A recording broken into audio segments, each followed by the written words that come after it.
Welcome to action study point. दोस्तों, हम आपको रोज़ सुबह बिहार जीके के 20 प्रश्न देते हैं और इस वीडियो में आपका स्वागत है। दोस्तों, अगर आप चैनल पर पहली बार आए हैं तो ज़रूर सब्सक्राइब कर लीजिएगा, क्योंकि हमारे चैनल पर आपको जो है लगातार रेगुलर वीडियो दी जाती है। दोस्तों, हमारे चैनल पर बिहार जीके, हिंदी और जो है सामान्य ज्ञान के इंपॉर्टेंट टॉपिक के वीडियो आपको रेगुलर जो है मिलते रहते हैं। तो दोस्तों, आइए शुरू करते हैं आज का वीडियो। देखिए, आप 20 प्रश्न मिलेंगे। आप 20 में से कितने प्रश्न सही करते हैं हमें ज़रूर बताइएगा, क्योंकि आपकी तैयारी अच्छी होनी चाहिए। तो देखिए, पहला प्रश्न क्या है, बिहार का सबसे बड़ा साहित्यिक सम्मान कौन सा है? यानी कि साहित्य के क्षेत्र में प्रदान किया जाने वाला बिहार का सबसे बड़ा पुरस्कार कौन सा है? भिखारी ठाकुर पुरस्कार, फणीश्वर नाथ रेणु पुरस्कार, महादेवी पुरस्कार या फिर राजेंद्र सम्मान? तो इस प्रश्न का उत्तर क्या हो जाएगा, आप सब पहले बताएंगे। देखिए, इस प्रश्न का सही उत्तर हो जाएगा ऑप्शन नंबर डी, राजेंद्र सम्मान। देखिए, जो राजेंद्र सम्मान है यह बिहार का सबसे बड़ा साहित्यिक सम्मान है। ऑप्शन नंबर जो डी है करेक्ट हो जाएगा। दोस्तों, इस वीडियो की पीडीएफ फाइल भी आपको डिस्क्रिप्शन में टेलीग्राम लिंक से मिल जाएगी। अगर आप टेलीग्राम पे नहीं हैं तो आप टेलीग्राम पर डायरेक्शन स्टडी पॉइंट सर्च करके जुड़ जाइए। वहाँ से आपको जो रेगुलर पीडीएफ फाइल है वो मिल जाया करेगी।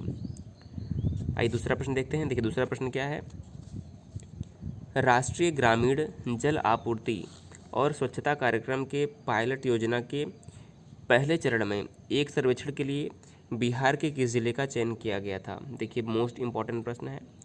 तो राष्ट्रीय ग्रामीण जल आपूर्ति और स्वच्छता कार्यक्रम के पायलट परियोजना के पहले चरण में एक सर्वेक्षण के लिए बिहार के किस जिले का चयन किया गया? तो इस प्रश्न का सही उत्तर हो जाएगा, देखिए, वैशाली। इस परियोजना के लिए बिहार के वैशाली नामक जो जिले का है चयन किया गया था। तो अगर आपने बी चुना है तो आपका जवाब सही हो जाएगा। आइए अगला प्रश्न देखते हैं। देखिए, अगला प्रश्न क्या है, बिहार में एड्स रोकथाम कार्यक्रम के हिस्से के रूप में सदर अस्पतालों में कौन से जिलों में नए रक्त बैंक हैं? देखिए, बिहार में एड्स रोकथाम कार्यक्रम के हिस्से के रूप में सदर अस्पतालों में किस जिलों में जो है ब्लड बैंक यानी कि रक्त बैंक है, ये आपको बताना है, जो कि एड्स के उपचार के लिए है। तो देखिए, इस प्रश्न का सही उत्तर क्या हो जाएगा? इस प्रश्न का सही उत्तर हो जाएगा option number A, Nalanda, Katihar और वैशाली। इन 3 जिलों में जो है ब्लड बैंक स्थापित किए गए हैं एड्स के रोकथाम के लिए। किस जिलों में? नालंदा, कटिहार और वैशाली। इस प्रश्न का ऑप्शन नंबर जो हमारा ए है करेक्ट हो जाएगा। देखिए, अगला प्रश्न क्या है, नई राष्ट्रीय स्वास्थ्य नीति की विशेषताएं क्या है? देखिए, नई राष्ट्रीय स्वास्थ्य नीति की विशेषताएं क्या है? पहला ऑप्शन क्या है, स्वास्थ्य अनुसंधान आयोग की स्थापना, बिल्कुल सही ये है। दूसरा है, नई दवाओं के आविष्कार पर शोध को प्रोत्साहित करना, ये बिल्कुल सही है। तीसरा है, भारतीय उपचार प्रणाली के लिए एक अलग राष्ट्रीय नीति, ये भी सही है। तो देखिए, इस प्रकार से जो हमारी राष्ट्रीय स्वास्थ्य नीति है उसकी सभी विशेषताएं हैं। तो ऑप्शन नंबर डी उपरोक्त तो सभी हो जाएगा। अब देखिए, बात है नई राष्ट्रीय स्वास्थ्य नीति की, यहाँ पर बात आई है। तो देखिए, अब यहाँ पर आपको केंद्रीय स्वास्थ्य मंत्री का नाम पता होना ज़रूरी है। वर्तमान में केंद्रीय स्वास्थ्य मंत्री जो हैं इनका नाम वैसे भी चर्चा में है, तो इनका नाम आपको याद होना बहुत ही ज़रूरी है। देखिए, वर्तमान में केंद्रीय स्वास्थ्य मंत्री कौन है? डॉक्टर हर्षवर्धन। देखिए, डॉक्टर हर्षवर्धन वर्तमान में जो है स्वास्थ्य मंत्री हैं और यह वर्तमान में चांदनी चौक से लोकसभा सदस्य भी चुने गए हैं। इनका नाम आपके लिए मोस्ट इम्पॉर्टेंट है। अगला प्रश्न देखिए क्या है, बिहार में कितने मेडिकल कॉलेज हैं? बिहार में कितने मेडिकल कॉलेज हैं, इसका जवाब आपको देना है। तो देखिए, आइए देखते हैं। तो देखिए, बिहार में वर्तमान में कितने मेडिकल कॉलेज हैं? 7, 9, 11 या फिर 12? तो इस प्रश्न का सही उत्तर हो जाएगा, वर्तमान में बिहार में कुल 9 सरकारी मेडिकल कॉलेज हैं। देखिए, सरकारी मेडिकल कॉलेज की बात हो रही है। तो बिहार में वर्तमान में कुल 9 सरकारी मेडिकल कॉलेज हैं। देखिए, कहाँ कहाँ पर है? देखिए, पहले तो बात करें पटना में 3 मेडिकल कॉलेज हैं, आपको याद रखना है। पटना में 3 मेडिकल कॉलेज हैं। उसके अलावा गया में 1 है, दरभंगा में 1 है, गया में 1, दरभंगा में 1। इसके अलावा बेतिया में 1 है, आपको नाम पता होगा, बेतिया में 1 है। इसके अलावा भागलपुर में 1 है। उसके अलावा मुजफ्फरपुर और नालंदा। तो इस प्रकार देखिए, गया में 3, दरभंगा, बेतिया, देखिए गया, दरभंगा, बेतिया, पटना में 3, भागलपुर, मुजफ्फरपुर और नालंदा। इस प्रकार से बिहार में जो कुल सरकारी मेडिकल कॉलेज संख्या है वो 9 है। तो आपको याद रखना होगा कहाँ कहाँ पर है, गया, दरभंगा, बेतिया, भागलपुर, मुजफ्फरपुर, नालंदा और 3 पटना में। इस प्रकार से 9 जो है बिहार में मेडिकल कॉलेज की संख्या हो जाती है। अगला प्रश्न देखिए क्या है, वर्तमान में बिहार में कितने ब्लड बैंक हैं?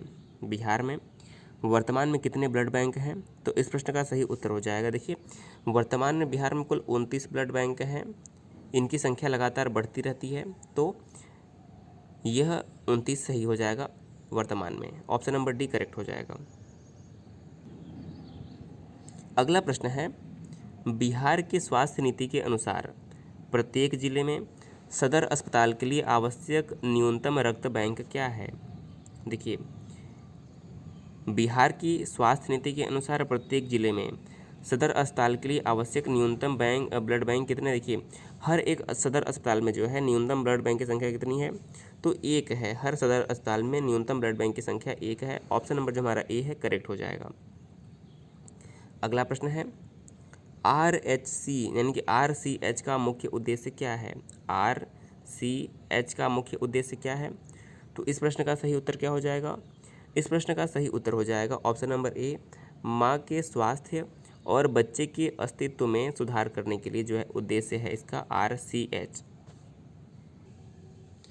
तो अब देखिए RCH का उद्देश्य है कि माँ के स्वास्थ्य और बच्चे के अस्तित्व में सुधार करना। देखिए अब यहाँ पर RCH का आपको फुल फॉर्म पता होना ज़रूरी है। तो RCH का फुल फॉर्म क्या होता है? Reproductive and child health. क्या होता है? Reproductive and child health. तो आपको ये नाम याद रखना होगा। अगला प्रश्न देखिए क्या है। अगला प्रश्न हमारा है, 2001 की जनगणना के अनुसार बिहार को कितने स्वास्थ्य उपकेंद्रों की आवश्यकता है? देखिए 2011 में भी हमारे यहाँ हो चुका है जनगणना, लेकिन ये प्रश्न जो है 2001 की जनगणना के अनुसार पूछा जा रहा है। देखिए 2001 की जनगणना के अनुसार बिहार को कितने स्वास्थ्य उपकेंद्रों की आवश्यकता है?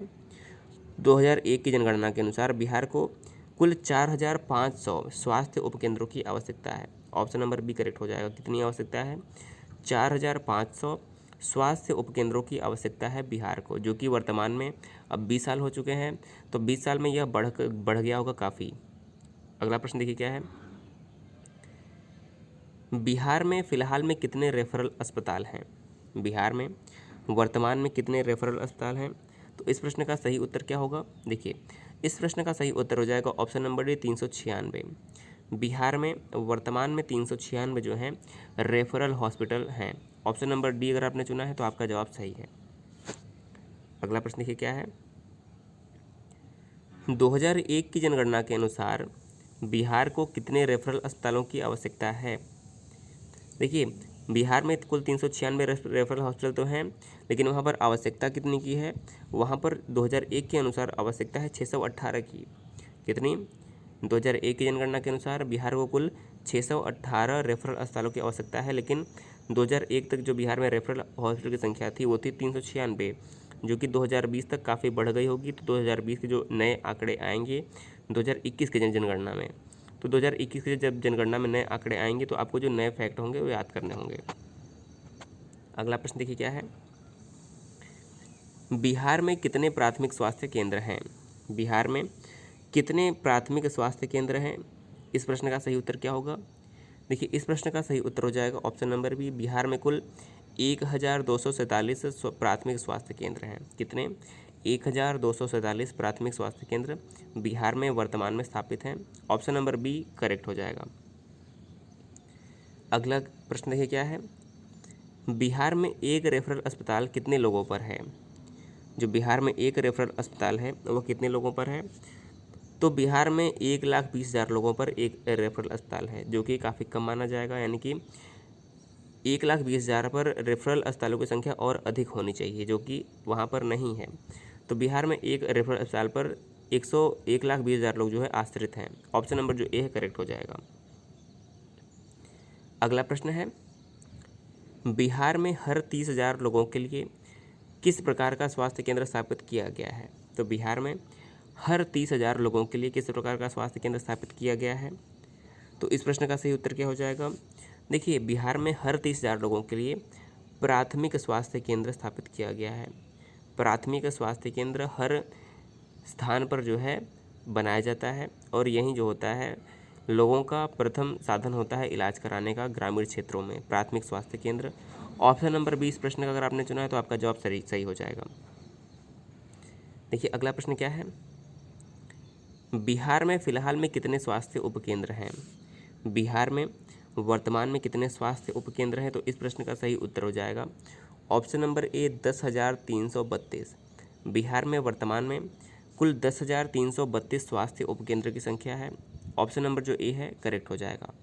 दोस्तों ये डाटा इसमें बदल गए होंगे तो आपको परेशान होने की बिल्कुल भी ज़रूरत नहीं है। अगला प्रश्न है, राष्ट्रीय स्वास्थ्य नीति के अनुसार बिहार की ग्रामीण आबादी को स्वास्थ्य सेवाएं प्रदान करने के लिए स्वास्थ्य केंद्रों के कितने स्तर स्थापित किए गए हैं? तो देखिए, राष्ट्रीय स्वास्थ्य नीति के अनुसार बिहार की ग्रामीण आबादी को स्वास्थ्य सेवाएं प्रदान करने के लिए जो स्वास्थ्य केंद्र हैं वो कितने स्तर पर स्थापित किए गए हैं?